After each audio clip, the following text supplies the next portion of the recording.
If it's their first time ever playing and they're like 6, 7, 8 years old, you just want to explain to them, dribble up to the rim and take 2 steps. It doesn't, to me, if it's their first time, it doesn't matter if they start left, right, and up, or if they start and go right, left, and up, which is a proper layup on the right side. To me, it doesn't matter, because either way, when you're older, you're going to be going in for layups on either side, on either foot anyways, depending on when you're driving to the rim, who's defending you, things like that.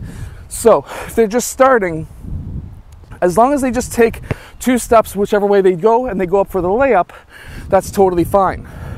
And basically all you're explaining to your players is dribble up to the rim, take 2 steps, count 2 steps in your head after you pick up the ball, and then go in for that layup. By the time they're 6, 7, or 8 years old, they should understand how to count to 2. It's a pretty simple task.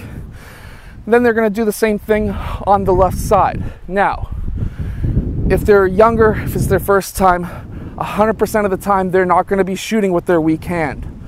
And I'm not going to say that they should be shooting with their left hand. They should be going in and shooting whichever way they feel comfortable for the layup. However, once they start getting the footwork down, and once they start building the strength of their weak hand, that's when I start going in to saying, okay, left foot, right foot, up.